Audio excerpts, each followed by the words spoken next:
We will have separated, isolated, here is the instrumental, mastered without the vocals. And sometimes, okay, can you give me just the vocals? This is really valuable because then when it comes time, and we've had some opportunities like this where someone reaches out or there's a licensing opportunity for a song, they want to put something in a commercial, run it on like a spot or use it in the background of an ad or in conjunction with some other, television movie thing. But maybe the track or the vocals typically in a certain point can be either distracting or they need a very specific arrangement and portion of a song. Or again, we'll sometimes do this where you're just like, hey, I love the bridge. I need it to go twice as long though. Then they have just the separate instrumentals and the vocals to overlay to kind of curate that song in a way that works best for that sync.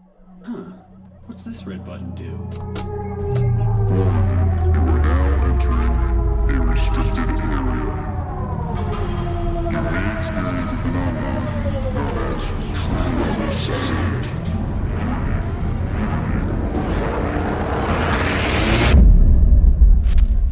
Let's rock.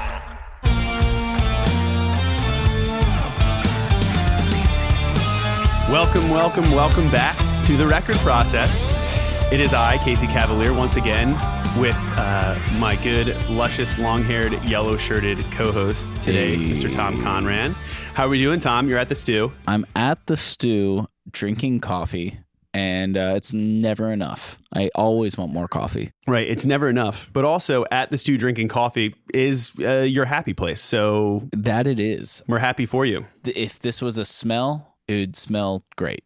It would smell like puppies and roses. And maybe with a slight addition of this vinyl records smells like crackling nostalgia and simplicity. Oh, awaiting the smell of the new Mara Machines candles. They have a Welcome to 1979 and a Ampex 456 smell, which is awesome. Mm-hmm. I'm slightly concerned it's tape smell and a candle, but I don't know. We'll see. Hopefully it's nostalgic and feels good. Oh, I'm sure it will be. So yes, the vinyl records candle that I have was a gift from you. From Joshua Tree. Yes, and it has been delightful. It's coming to its end though, so I will need to choose my next scent fighter, as it were. So yeah, maybe it will be that analog tape one. We look forward to that. But good. So we're firing on all senses right now, which is right where we want to be to celebrate the fact that in the last episode we finished up the mix. Tom, we did it. Wow. Hey, everything's done. Crazy. Everything's approved, signed, sealed, delivered. We got the checklist done. We got all the revisions right where we need them to be through serious, solid communication, which is a feat in itself. We didn't have to fire anybody. We didn't have to have some crisis involving the label and remixes. We avoided all of that because we were prepared and had some solid references to pass back and forth. So now we're on to the final stage, truly in the sonic progression of making this record, which is the mastering stage, Tom. Wow. We're there. Some are probably, obviously, familiar with the term mastering or a master, but I think it does bear cracking into and reiterating the question of what exactly is it? Because depending on who you ask, sometimes this dark art has been boiled down to, well, you just put a limiter on it and turn it the fuck up, right? I think a good thing to look at is like not what it is, but why it came to be. Yes, precisely. Originally, it wasn't for sonic purposes. It was for delivery format. So like you had your recording and then you had to get it from this medium to that medium to sell. Correct. Mastering guys would be that transfer artist, if you will. As the frequency spectrum expanded and specifically songs got louder and there's more bass, it became more of an art form of trying to fit a square peg into a round hole. Right. Again, like you said, and we were talking about throughout the whole mix series, there's a lot of frequency information from 20 to 20, and with modern productions, especially, and the advent of rock and like high gain stuff and a lot of that different sounds, it started getting more and more difficult to make something sound good and translate, for example, to vinyl. You then step back. So you're getting more information delivered to the consumer, delivered to the final music listener through better consumer products. But then you're also moving from almost like gatekept studio spaces into spaces that are less than ideal acoustically. And now you're trying to produce more frequency information in these studios that are less than ideal. Now, if there was video being released of this, you would see like my fingers doing like they're juxtaposing and they're going across and like in the opposite directions. So now zoom to 2021. It's more than just the final transfer and the final delivery method and making it this thing that translates between every medium to the emotional context of what you want, and now also throws in some like spectral fixing and just overall like, yeah, I was mixing this in my room that has no acoustic treatment, and my speakers were like, my one woofer doesn't work. Right. Or for that matter, like you said, with things shifting to independent production spaces, or even just, mobile recording productions, songwriting situations where people are using, final tracks are being conjured up in a bedroom. You're doing vocals in like a closet, and, you're able to get a usable product out of these a lot of times, and they don't always come with the correct monitoring environment to know exactly what's happening. So sometimes, and ideally, a great mix and sending it off to a mix engineer that has a room like that they know and can trust their decisions, you're accounting for a lot of that. However, from a mastering standpoint, that's kind of the final ear on that hyper sensitive level, looking at the overall, usually, typically speaking, the stereo 2-track mix, and making those last little decisions saying, hey, most people can't hear the information down here, but as a mastering engineer, you're able to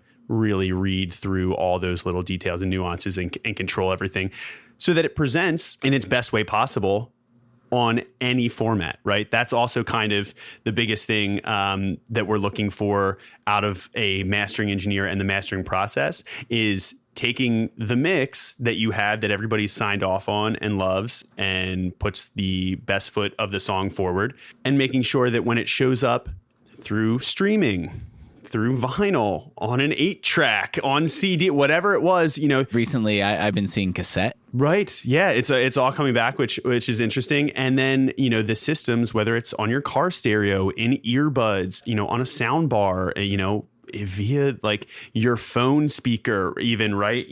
The way music has been consumed has changed a lot over, the last 100 years. So the mastering process becomes even more important to adapt to how people are consuming and make sure that all the mixes translate nicely to all of those different formats, right? So that's also what, that balancing does really nicely, and why it's so important. And we'll get into it a little bit here, but even now, segmenting it down to just the different streaming platforms all have their own, specifics and the way that they process and compress the files that are delivered to them for their platform. So it gets, it really is a valuable resource to have someone that knows and understands all the nuance and where your music is ultimately going to be consumed the most, and to make sure it shows up in its best form on all those places. But yeah, so that's, why we, put such a heavy focus on it. And it's not something that should be taken lightly or looked at as,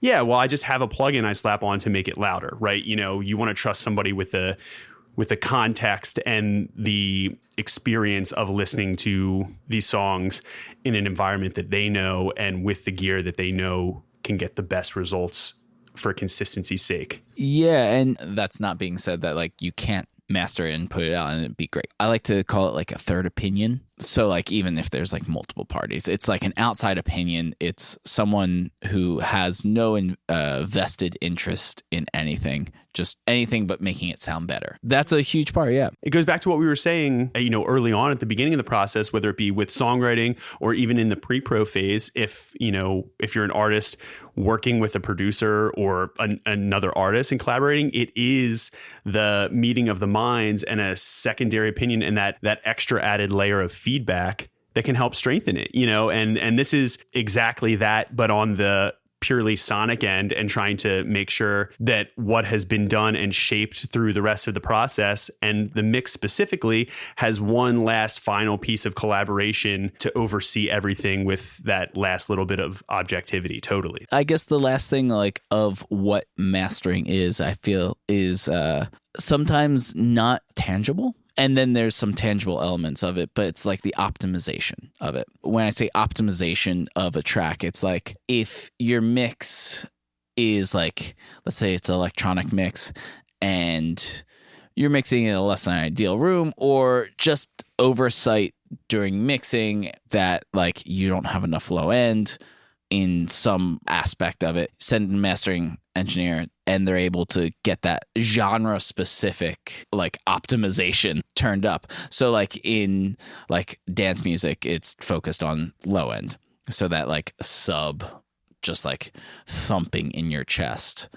If that's something that you don't have in your mix or can be accentuated to fit the genre and optimize for that genre, that's always a huge win. Now, the intangible thing that I like to put on mastering engineers is, are they pulling out the emotional quality of the track to where it will translate on my phone, on my earbuds, on the speakers, regardless of sonic characteristic? Does it sound like it's supposed to emotionally? I really feel like that's like what takes a great to impossibly amazing. I don't know. What's another adjective that we can put on before mastering engineer case? Where you get that like true all-star, that like, that like gold, platinum, diamond style, like I don't understand why, but it's just my mixes and my songs never sound like, or never make me feel like what these, super high level mixes and masters do. And it's that feeling and that quality, because they are doing things where they are starting to not only look at frequency balance and compression and limiting and clipping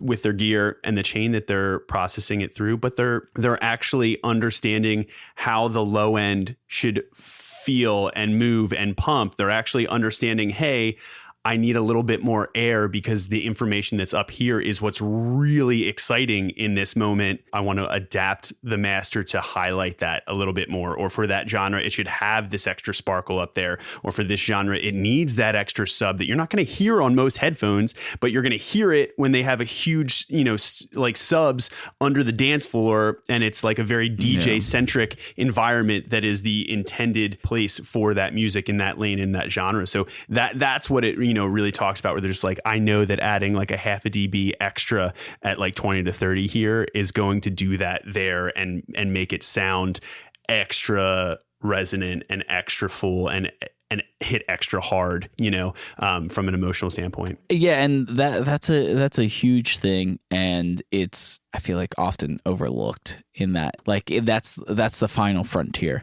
whenever I'm working with a mastering engineer, is like, do they get that aspect of it? Do they get what the song means or where that's going? And this is another thing that certainly bears discussing and bringing up, because nowadays, with the advent of in the box mixing and, the, affordability of DAWs, and anybody, has access to grab a simple basic laptop and, start pulling sessions together and creating in even GarageBand, Logic, whatever it is, and very quickly, has the ability to finish and ship their music and learn themselves, and keep costs down, which is why that's, often very attractive early on for musicians. And now there are even, automated algorithm-based services, or even, pieces of software that have analysis algorithms that will automatically master, right? So that you have like stuff like Lander or e-mastering, a lot of online things that will do it very cheaply per track. And, you put it in and it kind of optimizes for it. And that's not to say that you can't get results that you're happy with, on that they will ultimately do some things that are thought out, most likely by mastering engineers, in terms of, how to to react to the source material they're given, but you don't get necessarily that the experience that comes with a human and a lifelong mastering engineer that hears tracks, has little secrets, or anticipates certain things and can make very specific dynamic moves to embellish those moments. You're not going to get someone that says, "Hey, I'm going to automate the threshold here in the middle of this master section because it gets really quiet, and I want to emphasize that a little bit." You're not going to get that kind of attention to detail, with that. And sure, you might pay for that, but that's kind of the intangible part of what we're talking about when you have an extra set of ears and an extra set of human emotions behind what inevitably the track becomes before it hits the street. So I think that's really important, and it's definitely a balance. Sure, like not everybody can afford, if you're trying to put out a whole record of stuff, that can be really expensive depending on how much a good mastering engineer is charging and what their availability is. But it's definitely a huge factor in deciding how you get your productions finished and understanding that they're going to live forever unless you decide to step back, get them remixed, take them down.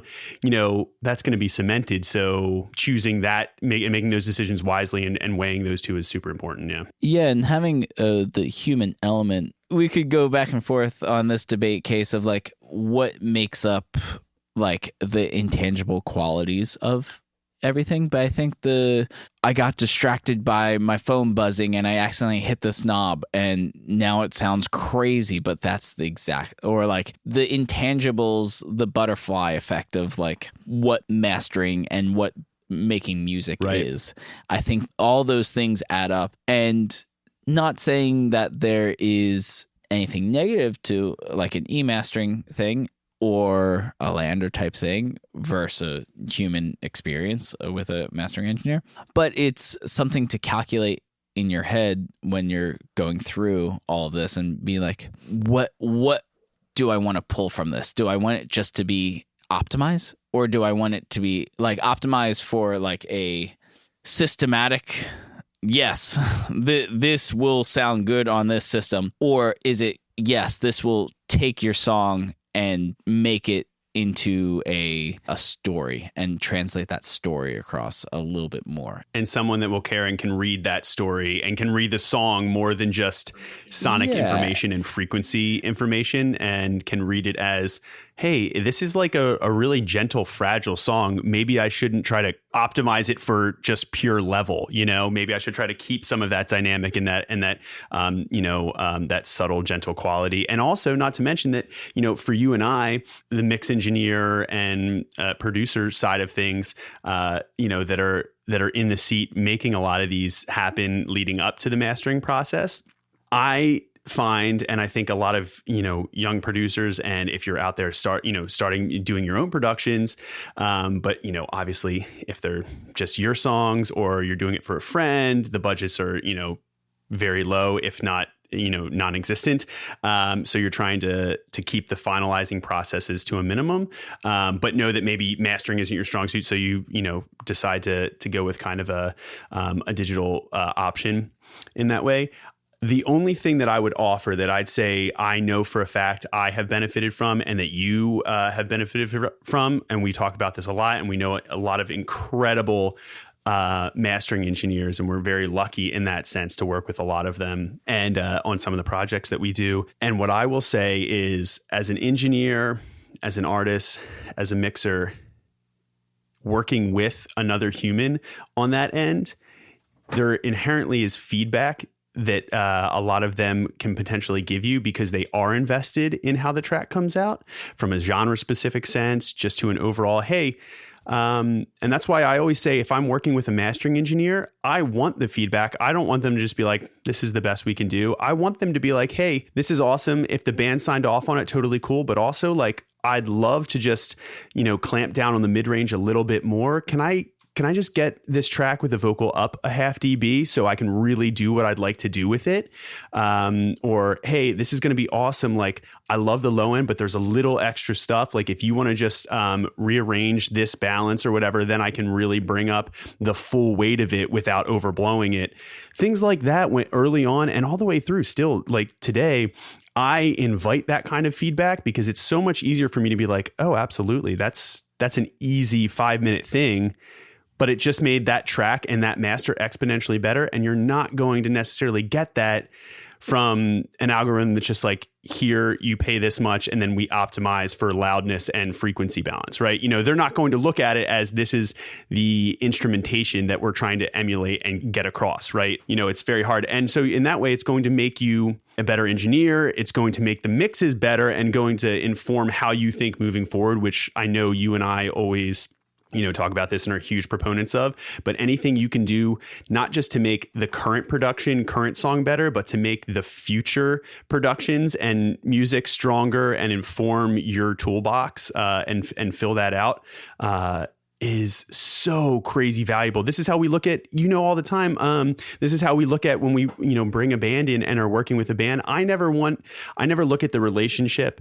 from a producer, and an artist as just ending the second you get the masters back, you get the mixes back, whatever the relationship is, and then we're done. I want, hopefully, if I'm working with a young band, it's like we should come up with some things over the course of that process that will be baked into, a better understanding of yourselves as an artist, a better understanding of what you are capable of, and a better understanding of, hey, we never would have thought to maybe do this, but because, we put our heads together and we're experimenting, we found a couple things that have now become the unique sonic tools or unique songwriting moves that will make 5 records from now better because of how you do it. And that's in the same way the relationship between the mix process and a mastering engineer can really, really do that and improve the way you look at if you're trying to get better at mixing, right? Like sending them to somebody that listens to high quality mixes all day long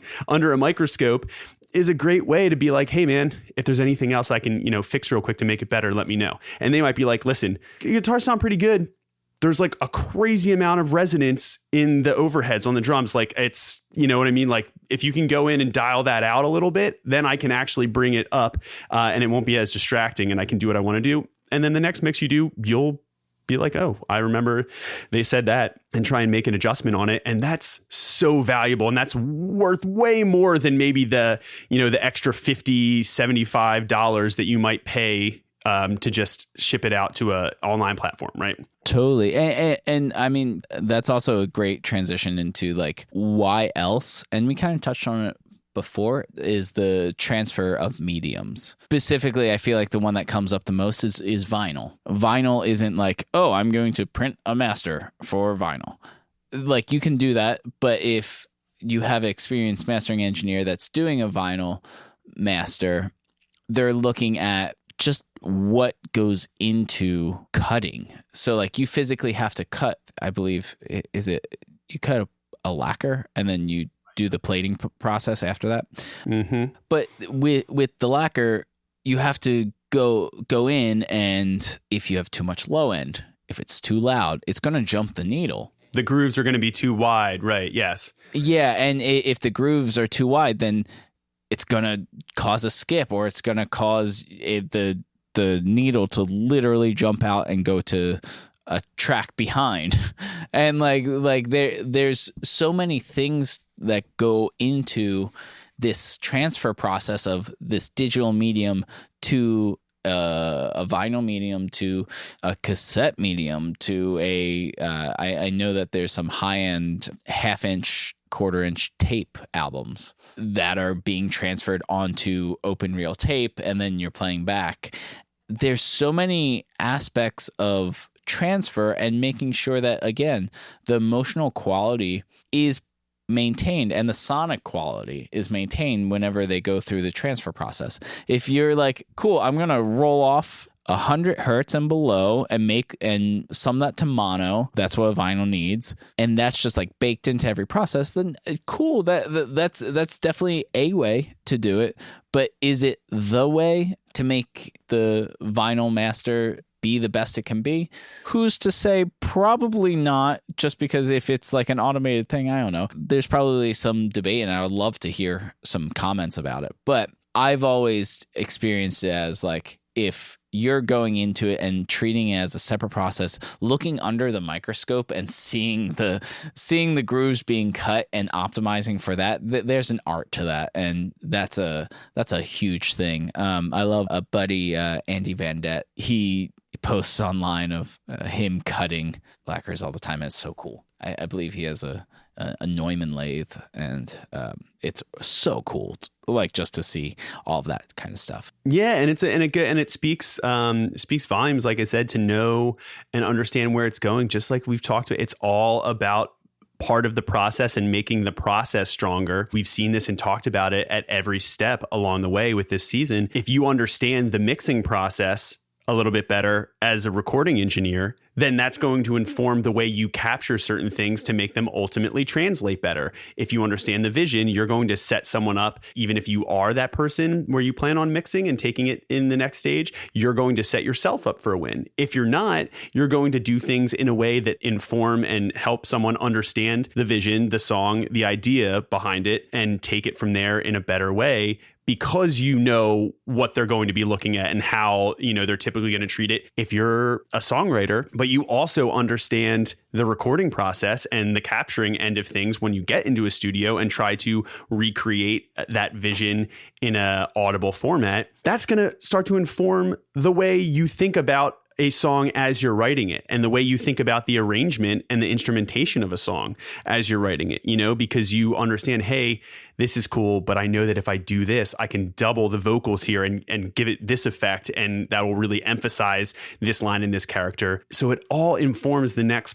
process. And now getting to the end, the mastering, and this is what I say to a lot of people. I was like, think about how much time and energy, both physically, emotionally, financially, you've put into each stage of the process and bringing a song or a full record through to the end here. Why would you then just kind of float off and not have any last quality control double check before just letting it out?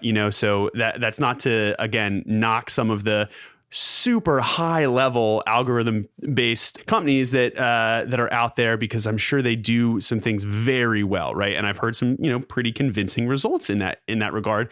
But that's what I always say. I'm just like, you got there all the way at the end. What's a couple extra dollars for something that's going to live forever if you've already put that much time and energy into it? Don't sell yourself short by looking at the mastering process as just like a throwaway thing where it's, like I said at the top of this, where it's just like, yeah, well, then you do all that and then you just make it louder. It's just like, specifically by doing that and doing that with the right hand and the right touch, real engineers can do that, because when you're lifting the level of a track, which is what, a lot of people tend to look at mastering as from a very basic sense without understanding the depth and concept behind it, that can actually introduce a lot of distortion, artifacts, and other things that will color the ultimate product that you've spent so much time so arduously shaping and sculpting and building, right? With so much care. So especially when we get into the idea of like across systems and platforms, the world of streaming, most things are going to end up in either MP3 or WAV format on your Spotify's, your YouTube, Apple, streaming services, either to download or just, to stream. And each one of them puts that audio file through their own proprietary compression process to be optimized to stream on their platform. Yeah. And that condensing of those files will enter its own, bit of artifacts to the audio as it is. So a real mastering engineer that knows that can anticipate that and give you, hey, here's the master for streaming. Here's the master, if you want to get some people will, as we know, get as granular as here's my YouTube master. Here's my Apple lossless master. Here is my Spotify master. Now, I think maybe that's, to some degree that can get expensive and overkill, but I know that with Wonder Years and with a lot of the projects that you and I work on, Tom, we will do at the very least, we will do a vinyl master and we will do a digital master, right? So yeah. And like, I would love to talk with someone more so about like the if I'm being completely candid, the Apple Seal approval master. There's like some I feel like it's very black box ish, where like I mean, like, unless you're certified, you don't know what it is. And there's some parts of me that, like, a good master will stand the test of these platforms. Now, if the idea is to, like, make the best sonic characteristic, like pop, like, if that's the thing, like, I feel like dubstep, it's like all about the sound. It's like you're looking for, like, oh, this goes so low, holy crap, like it's like it goes so low, it goes so high, and that's like a key aspect of that genre. If I was the artist and that was the case, then yeah, maybe let's look at, like, optimizing the sonic quality for each platform. But honestly, if I'm an artist and it's like an indie rock project and it just needs to sound good and get the emotional quality across, it's going to stand that test of time regardless of platform, as long as, like, the song's the important thing. Right. If you're like a noise rock garage band, you know, like, yeah, the Apple lossless master isn't gonna make it sound that much better. Right. It's not gonna. It's probably already made or broken by that point, you know, in a lot of ways. Obviously, you know, it needs to be comparable against other things in the genre. So if you have a master that's, like, way more quiet than anything else in that genre, that's going to be a problem too. But, you know, if you get it in the ballpark, you know, and have an overall rough, like, sonic balance, sure, like, that little extra bit of depth is probably not going to be something that your general consumer is going to be sitting listening to on their hi-fi and say, man, I really wish they paid a little bit more attention to, like, the 20 hertz range on this mix, you know, or on this master. Like, yeah, of this drum set that was recorded with all 57s. With two mics. Yeah. The different streaming platforms, yes, it's important to look at that, but I feel like people get, like, scared into those avenues. So, like, oh, I need to I can't go over, I was just working with a client, I can't go over -13, -14 LUFS. And I said, why? Who cares? Does it feel good? Does it sound good when you listen to it? And they're like, yes. And then that was it. Make it so it feels good and it sounds good. And then if it happens to be in a deemable range of what is good, and it's not crushed for the sake of being crushed, and it's artistically crushed, or it's artistically dynamic. Right. Whatever, as long as there's intent behind it, I feel like that's the most important thing.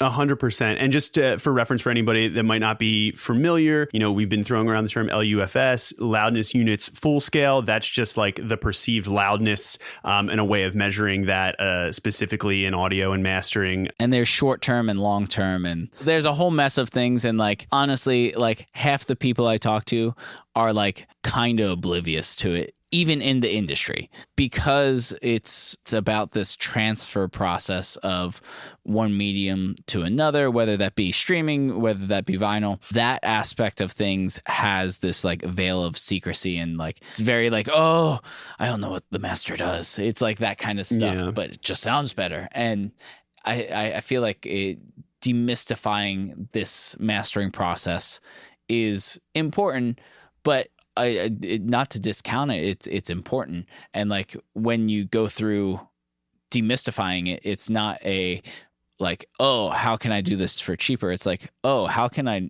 learn more about this process to make everything that I do better?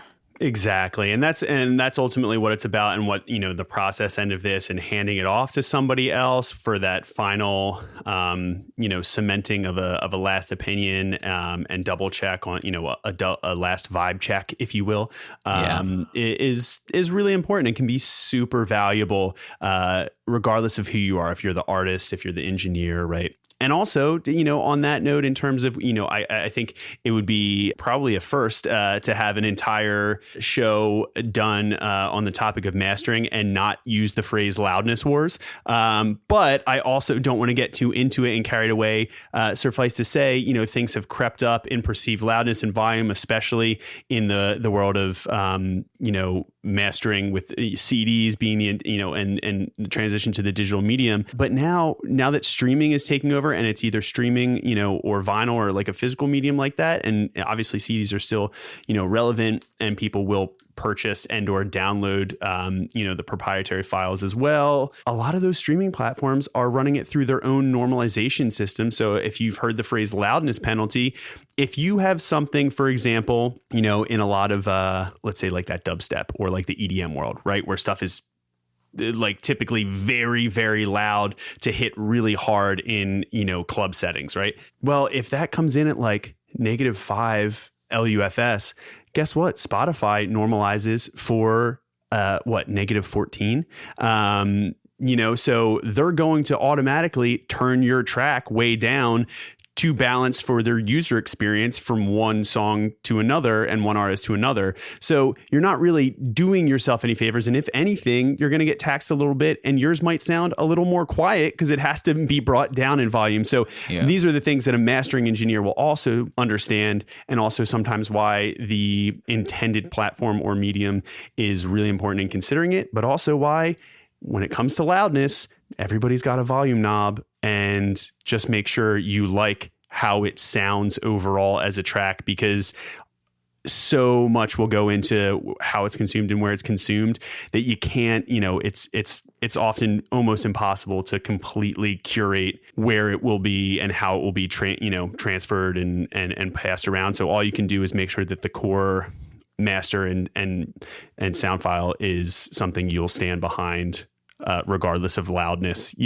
Well, yeah. And so like on that topic, I want to like kind of bring this to like, what are the different versions that you can get back from a mastering engineer that are fairly typical. So like, Case, when y'all are printing out a record,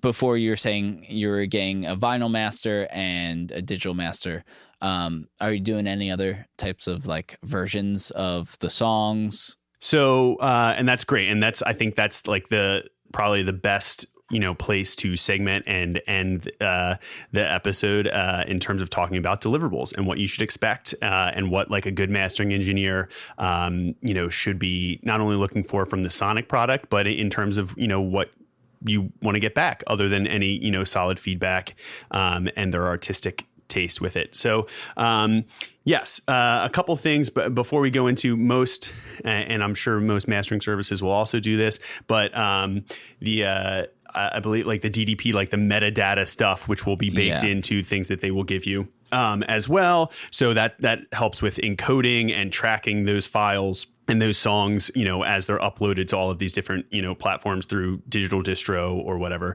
And that's important, obviously. So that's one thing that, a good mastering engineer will encode the files that they send you. Not to mention, from a record standpoint, sequencing is a huge component of that, right? So, and a lot of artists I know, for Wonder Years, we don't take that lightly, and we put a lot of thought and effort into curating the listener journey through a whole album. And sometimes some of those transitional moments can be heavily impacted by the spacing or by the end, how much silence at the end or beginning of a track there is. Or if tracks are intended to be overlaid, you need to find out and put marker points in for where one track transitions to another, where that track break is, so that they can fit as track by track, but also have a seamless listening experience, right? So that's really important, down to, there have been times where I'm just like, hey, if you listen to an entire sequence master back, you're like, I love it. But it's like, it feels like I want it to go right after track 5. I want it to go right into track 6 and pick up and take off. But it feels like there's like a second too long where it just sits there with, a bit of that silence break gap. So it can get as granular as that, and it can make a difference across, all of those things to a listener experience. And again, we are have always been a very album centric, band, and looked at the experience you get from a whole group of tracks, not just as, hey, these are songs, but what overarching themes and how can we connect them all in an album. If you're just doing singles, obviously that's a little different, but you still want clean fade in, fade outs to feel natural, and a mastering engineer can help with that in terms of sequencing. So that's also something that we will look to. Sometimes we will give them a rough of like, hey, this is how we hear this track bleeding into this track. Can you just do that and make sure the fades and everything are clean, right? And put the timestamp in the right place. So that's one thing that we will look to, and they will give you sequencing on an album as well, and make sure that that is correct. So they'll deliver one large file of like, here's how it will play through from end to end if you put the record on vinyl, or just put the record without any additional breaks in Apple Music or different like transitional like parameters. Sometimes Apple will do additional breaks or do fade in, fade outs if you have those settings on. But without any of that, here's how the record will sound front to back, right? And then obviously the individual tracks will be delivered like, the CD, whatever, format, usually like 44:1 or higher if it's, for an intended like super, high quality, high res format, right, of the tracks, as well as, yes, like you mentioned, an additional separate master that is curated specifically for vinyl pressing to sound as good as it can in the vinyl pressing format to stand that transition. And then additionally, the label on our end, and I always say, and I know we do this with a lot of our projects too, it's always good, and the label, always likes to get as much mileage out of the tracks that they pay to have produced and have the artist do. So, we'll also ask for instrumental print downs. Sometimes if you're an artist, and people will get granular and be like, hey, can you do mastered stems so that because I want to get this remixed, that's also sometimes, depending on if you're in a genre or lane where remix collabs are really common, then I'd say, yeah, consider doing that. So if someone approaches you that has a serious built-in fan base and following with the remixes that they do, then you have the ability to just, here you go, here's everything separated and curated properly. That's also some food for thought, right? Personally, Case, I've never dealt with mastered stems for remix, but that's definitely like, I know that's totally a thing. So Wonder Years wouldn't necessarily do that, right? But we will have separated, isolated. Here is the instrumental, mastered without the vocals. And sometimes, okay, can you give me just the vocals? This is really valuable because then when it comes time, and we've had some opportunities like this where someone reaches out, or there's a licensing opportunity for a song, they want to put something in a commercial, run it on like a spot, or use it in the background of an ad, or in conjunction with some other, television movie thing, but maybe the track or the vocals typically in a certain point can be either distracting, or they need a very specific arrangement and portion of a song. Or again, we'll sometimes do this where you're just like, hey, I love the bridge, I need it to go twice as long though. Then they have just the separate instrumentals and the vocals to overlay to kind of curate that song in a way that works best for that sync. And then you just have the instrumentals, and you don't have to be like, wait, hold on, let me go back to the engineer and have him bounce down all these, like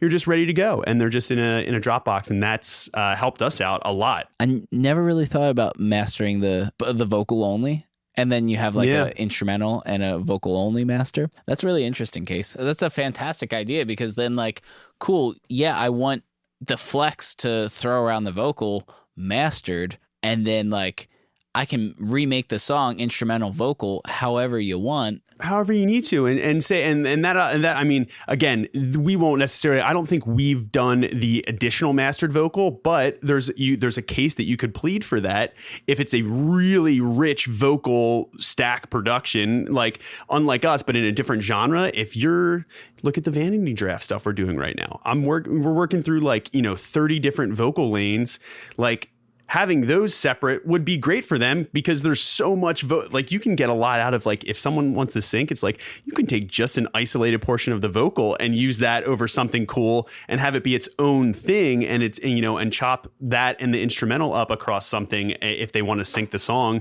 If they're able to, that allows a secondary layer of creation. Some artists don't want that. They're just like, don't touch my art. You either take it as it is or you don't. And some other people are like, hey, I'm a musician. I love working through top line stuff, but I also love creating instrumentals. So sometimes I'm just like, hey, if you have a different need for this, and I've had projects where I have instrumental music and ideas going, and somebody's like, hey, here, bounce this out. And they're like, hey, I love the first 30 seconds. Can you like just extrapolate on that and loop it for me? And I'm like, yeah, that's totally easy. And if I had a mastered stem, they could just do that themselves, and just have their editor do it. Anyway, so those are all, the layers of options that you can think through. The last being, let's say you have a very robust arrangement and production, but you are a one-person live act, right? Or in the world of backing tracks, this is the last deliverable that you might want to ask from a mastering engineer to have it, sent off. Not always necessarily, it doesn't have to be mastered, but it could potentially help if and if it's changing the sound that much, if the mastering process is like right. And so as an example, say you have a really rich, in the pop world, you have a lot of vocal backup stacks, right? But you can't bring out, 10 backup singers to cut all that live, especially if, you're just starting out. Having tracks to play to is a potential way to solve that, but you'll need to bounce them out separately because you can't obviously just get up there and play to the whole master track. But you also maybe have a live drummer, a live bass player, someone that's doing keys, right? So maybe you need a very specific backing track that has those pulled out, but still is controlled and sonically, like you said, if the rest of your master was really doing something to the overall quality of it, to make sure you get that energy out of it so that when your front of house engineer pulls up a fader with the stereo track on it or whatever, or maybe you're running multiple tracks for them, and so they're able to have a pretty pure controlled sound that represents the record and those portions of it to fill in the live thing. So that's also if you have the budget, and obviously each one of these would be add-ons, and sometimes it can get very expensive very quickly depending on how a mastering engineer is treating them or what the ask is. But these are all of the potential options with a band like us. Normally the deliverables are, like I said, you get the full sequence, you get pretty much just a label is initially going to pay for the instrumental masters and the regular masters for digital and vinyl, right? And that's what will get delivered. I've delivered like vocal up masters as well, vocal down, but like typically I feel like that's more of I don't like to prescribe to that thought. I think just like arbitrarily being like, oh yeah, vocals up 3 dB just because you can have vocals up 3 dB. I don't know if that's like the best for the intent of the Sometimes that feels like a decision that most likely should have already been made between the mix engineer and the artist. Yeah. And that's usually just hey, if I'm the engineer, I'll send you, here's the track, here's a bounce with the vocal up a half dB or 1 dB. Here's the track with the vocal down. So then that leaves the room that I was talking about for the mastering engineer. If they were going to come back and be like, hey, when I kind of put this through my gear, what I want to do with it, it's just the vocals getting a little crushed. So then they can just reach for the vocal up version that the engineer sent them and do that, and it should sink in, right? Yeah. And between some of my experiences and some experiences that we've heard throughout the industry of like, sometimes like the labels just want a vocal up because they just want, and typically in pop where like the vocal is the center point of everything. We don't care about the instrumental. And then there's some horror stories of like the mix gets completely thrown off. And then like, they're like, they release that one and everyone's unhappy. Yeah, no, totally. Well, and I'll give you one last example, before we wrap up here, which is with terrestrial radio. And this is how a lot of the, the mastering process and everything initially came, into being extremely valuable too, is once, with broadcast, you were trying to beam a signal and get it to go as far as you could. But with the distance, you're going to lose quality, you're going to lose volume and strength of signal. So, we know this from like an engineering standpoint. And a lot of engineers know that a lot of those old limiting units were just it was all broadcast gear, that they would have an audio thing and they would just try to crush it to get it louder and louder. So it would reach and be audible with a further distance before, we were in the, satellite streaming realm and whatever. So a lot of those artifacts that, are left over from that. And I know a lot of high level mix engineers, some people will go very specifically in like rock or pop to guys that they know will also deliver, here's the radio mix, which is actually doing that, which in sometimes is like, the vocals are way up, or it's way hotter in a way that they know will stand the test and will translate better through the broadcast compression that the signal goes through. It's that granular sometimes. On two quick parting notes, there's a local radio station in the Philadelphia area, 93.3 WMMR. WMMR. Yeah. Wow, we really nailed that. So back in the 80s, I believe they switched over to just crushing the living hell out of their tracks through a pair of 1176 Rev Ds. It may be Rev Fs. They're still like one of the loudest radio stations in the area, but you get it all the way out in Lancaster. That's right. Like an hour and a half outside the city. Yeah, and it's still coming in. Now it's kind of like there's a whole bunch of other technology that allows it to like go farther out. But I just remember that being such a thing in childhood of like going through the radio stations and MMR come on and you're like, oh my God, I'm just getting like demolished by the loudness. The second thing is, as far as like a radio up and down, I was on Apple Music when I heard it. I was going through listening to Smashing Pumpkins Siamese Dream, all the radio singles. It feels like the guitar is just up a little bit more than like where it feels like it wants to, like it feels just a little bit hot in comparison with the rest of the record. And like there's still like it's also like still like sounds like Smashing Pumpkins, but like I'm curious if if these are remasters or if these are like the original masters that like they goosed up the guitars just a little bit more on the radio singles so that like it just like hits that limiter, hits that, and just made it just to blossom a little bit more and cut through. You know what? I think there's a high degree of likelihood that was wholly intentional, and especially when rock was kind of having its heyday, like 80s, 90s, and a lot of major labels were bringing that. They were just throwing money hand over fist to get this single. We'll get it remixed 3 different times and have like like I said, a separate radio mix that sounds completely different from the album version, just because they want it to hit people a different way. And they know that ultimately, people that are probably listening and coming to that track and finding it via radio are going to, inherently gravitate towards things. And it's not uncommon. You've heard the stories of like, here's the album version, but then the radio version, it's like the guitars are all the way down and it feels much more like a pop vocal, treatment of the mix, and labels will remix things 1,000 ways to try and do whatever they can to, have it, hit a certain audience a certain way. So I wouldn't be surprised at all that in the rock days, they were just like, hey, we need to really make sure the guitars still stand out, on the radio. Yeah, I think the biggest flex that I've seen from like the early 2000s is the Phantom Planet record. Yeah. So they had that like the song in the OC, the California. But so on like the credits on like all the streaming platforms right now, I don't have the CD in front of me, so like I don't know if it's on there, but it says Chad Blake mix.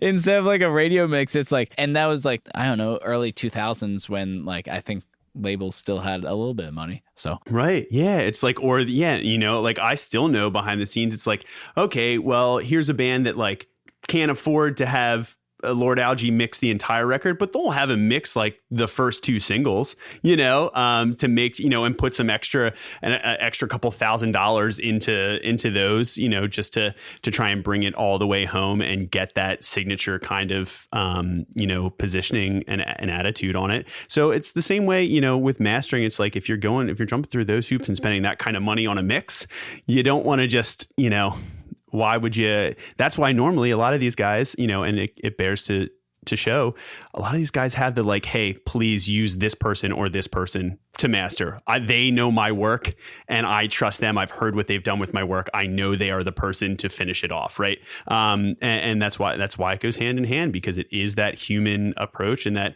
element of like, just like I know your work, you know my work inherently on a lot of stuff, and the things we like and the things we hear.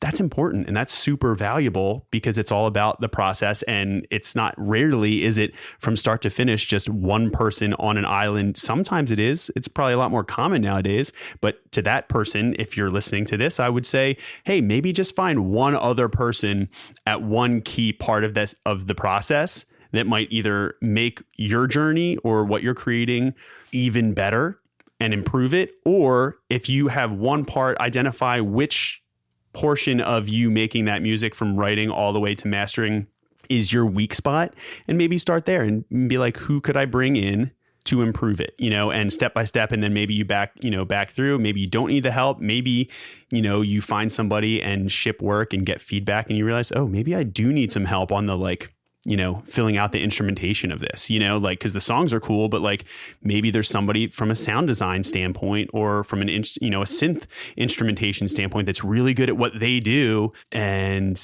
maybe along the way, finding out how you can benefit from that is great. And for us, a mastering engineer is that person to finish everything off once we've stepped all through it. So with that, we are done. We have masters, Tom. Wow. We're all done, right? That's it. We go home and hang it up. Yep. I wish that were the case. However, stick around because we have one more episode. We're not done yet. We did all this work. We have such a great record. Now it's time to make sure it sees the light of day and make sure it's ready to go when it's time to see that light of day, and decide how we want to put it out into the world. Because that is also sometimes just as crucial, Tom, as the work itself. It is making sure that it finds its audience and how it shows up and how it interacts with its audience, and how that audience perceives it and digests it. So that will be on next week's episode, where we talk about letting our masters and our record go into the world and how to make sure we have a solid, cohesive plan for doing that, which tends to be, in an independent and DIY centric time in the music industry, tends to be something that a lot of artists, get lost in or don't know where to start in. So I think there's some core fundamentals that we'll kind of throw out. Obviously, there's a whole lot on that topic and much more to come, but hang around for one more episode on this season, and there is so much more in the works, we promise you, without giving too much away. So much more.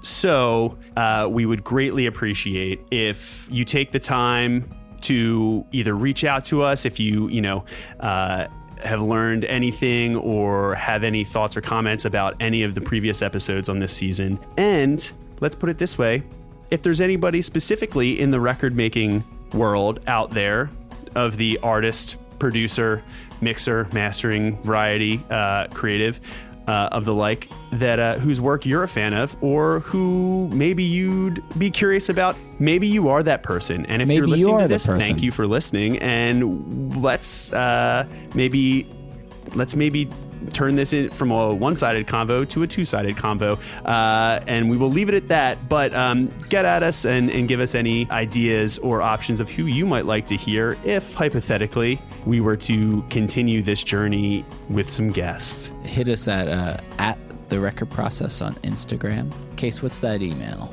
You can reach us at TrueLevelStudio@gmail.com as well. We love and certainly welcome any and all feedback right now on the show or in any world. If you have any questions in terms of production or studio, insights. And with that, stick around, don't go anywhere, and we will see you next week on The Record Process. Bye-bye. The Record Process.